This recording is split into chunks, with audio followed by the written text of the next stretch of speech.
Hey everyone, welcome to this week's episode of Here's Your Weekly Bonuses, hosted by the 45-year-old recovering smoking addict. In this episode, we have the podium vehicle being the Drift Yosemite and the prize right being the Dominator GTX. If you want to win the Dominator GTX, all you have to do is win a Los Santos car meet race 3 days in a row, with the track row races by far being the easiest ones to boost with a friend, also very much the shortest. For bonus money this week, there is double cash and RP on the Wildlife Photography Overtime Rumble and double cash on the Bail Enforcement Staff Income, which was the bonus for an entire month for GTA Plus members, which you now get about 6 weeks after launch. That's not all though, because there is about a total of $300,000 linked to the Bail Enforcement as well. If you do 3 most wanted bounty targets, basically meaning log in every day and do one of those, you get $100,000. 5 standard bounty targets will also give you $100,000. And finally, for the weekly challenge, if you do a total of 8 bounty targets, you'll be rewarded with $100,000. Basically meaning that if you do the 2 things for the bonus cash, you automatically unlock the weekly challenge. Very simple stuff. And these salvage-art robberies for this week are the Gangbanger, Duggan, and Podium robberies. So if you want to make some money this week, I wouldn't say it's entirely worth it to go out of your way to purchase the Bail Enforcement.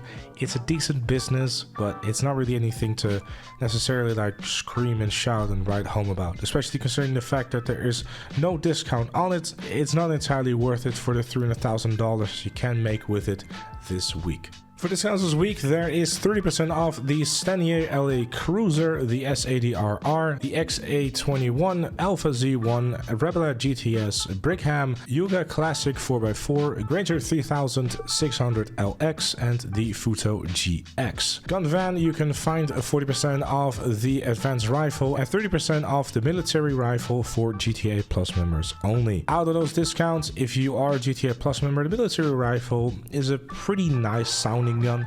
It's pretty nice, but it's definitely one of those nice to have, a pretty cool gun, but definitely not one of the better weapons in the game. It's very inaccurate, but the sound and the feeling you get from firing it is pretty cool. But if that's worth hundreds of thousands of dollars, I'm not entirely sure, but it's your money, do it as you please. In terms of vehicles, the Stanier LA Cruiser could be a worthwhile pickup if you're looking for a cheaper alternative to one of the cop cars in the game. It would allow you to do all the dispatch missions and would also allow you to unlock the new breed of cop cars that came out with the latest DLC. The rest is the S80RR, which is a very high downforce vehicle to use.